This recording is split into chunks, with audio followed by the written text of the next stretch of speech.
Welcome to Witness Wednesday here on the Walk Boldly with Jesus podcast. I am your host, Katherine Duggan. However, each Wednesday, I will have a guest give their witness of how God is working in their lives. Hearing how God is working in other people's lives shows us how deeply He cares for each one of us individually. Listening to these experiences will help your faith grow. I am so blessed to be able to share these with you. Let's get started. Today's Witness Wednesdays has two stories I read on Facebook. They are stories of people giving of themselves when they didn't need to. The first one starts with one young girl's selfless acts and ends with a whole lot of people helping. The next one is about a man who made a lot of mistakes and yet at the end of his life does something remarkable for a little girl he doesn't even know.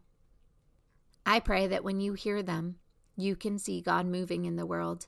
I pray that when you hear them, you can see that yes, there are a lot of bad things going on in the world, but there is also a lot of good. We need to focus more on the good. Hi, my name is Walter. I'm 69. I'm the night custodian at Lincoln Middle School. Been mopping these halls for 11 years. Most folks don't even know my name. I'm just the janitor guy who empties trashes and fixes broken lockers. But I notice things. Like locker 247, every morning I'd find food wrappers stuffed in the vents, candy bars, chip bags, cracker boxes. At first, I thought it was just messy kids. Then I realized someone was hiding food. One night I stayed late. Around 8 p.m., I heard the side door creak. A girl, maybe 13, sneaked in with a backpack, went straight to locker 247, stuffed it with grocery bags, and then left quickly. The next morning, the food was gone. I didn't report it. Instead, I watched. For 2 weeks, the same pattern. She stocked it at night. By morning, empty. Finally, I left a note in the locker. "You're not in trouble. I just want to help. Walter, the custodian." The next day, she came to my supply closet, terrified. "Please don't tell anyone," she begged. Her name was Sarah. She had been sneaking food to 3 younger kids, brothers, whose dad worked double shifts and forgot to buy groceries. "They're too embarrassed to ask anyone," she whispered. "So I used my lunch money and borrow from my mom's pantry." My heart shattered. "What if," I said slowly, "locker 247 just had food in it and nobody asked questions?" Her eyes went wide. I started small. Spent $30 of my paycheck on peanut butter, bread, juice boxes, and left it in the locker overnight. By morning, gone. So I added more. Granola bars, apples, crackers. Then something unexpected. I found money taped inside the locker door. $5 and a note. "I'm a teacher. I know what you're doing. Here's for more food." Then $20 from someone else. "My kid graduated from Lincoln. This school saved him. Keep going." Within a month, other staff knew. The nurse donated. The librarian brought canned soup. The gym teacher left his Costco card. "Buy in bulk," he said. "I'll cover it." Locker 247 became legendary, but quiet. No announcement, no assemblies, just there.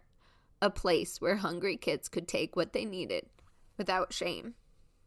Sarah graduated last year, came back to see me during finals week. "Walter, I'm studying social work now," she said. "Because of you, you taught me something. Hunger hides in plain sight, but so does kindness." She handed me a photo. Locker 247, but at a different school, across town. "My college volunteer project," she smiled. "We're putting them everywhere."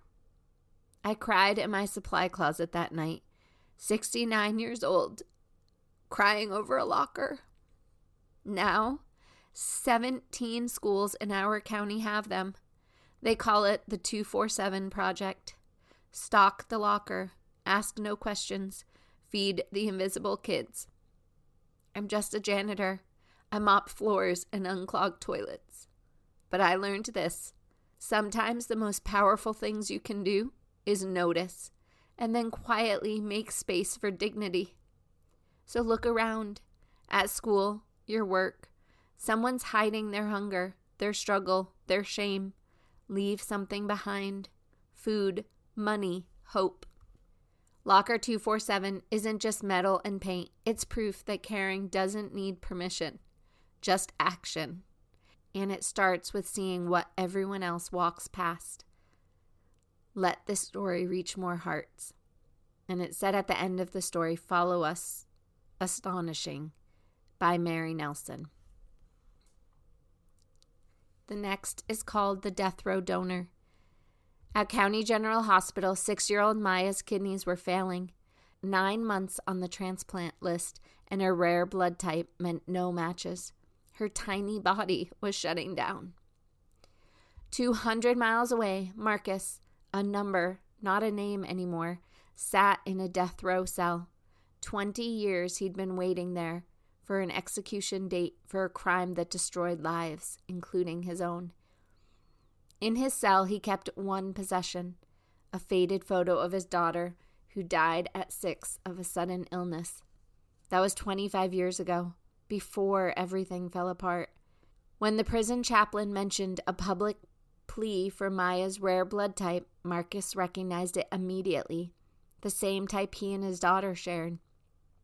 He volunteered for testing, knowing it wouldn't change his fate.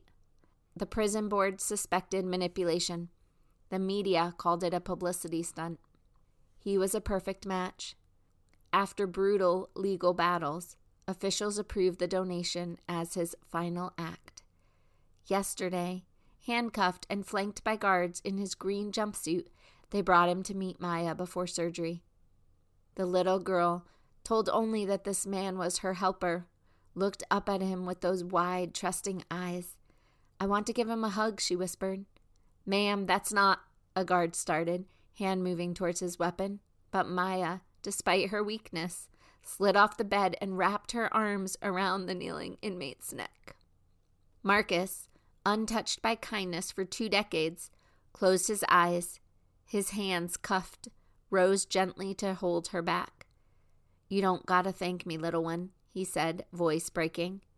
"Just get better, all right?" And at the end of this, it said, "Follow us, Nerfox." I hear people saying all the time that this world is a terrible place. There are definitely terrible things happening all around the world. There are also beautiful things happening. Let's not overlook the good things, no matter how small they are. Let's look for more stories like these, and then let that be the stories we're spreading. Instead of giving in to the fear-mongering, let's spread the good news. Will you join me in that today? We have all seen God working in our lives. However, we might not all be aware it is God who is working in our lives. This is why it's so important we start talking about it more. The more we share our experiences, the more people understand how God works and how much He truly loves us. If you would be willing to share any of your experiences of how God has worked in your life, please email me at Catherine@findingtruenorthcoaching.com. CATHERINE @findingtruenorthcoaching.com. Or you can click on the link below. It won't take up much of your time, and your story could be just the story someone needs to hear today. Please prayerfully consider sharing your story. Everyone has one, and the world needs to hear them. I look forward to spending time with you again tomorrow. Remember, Jesus loves you, and so do I. I will have another witness for you next Wednesday. Have a blessed day.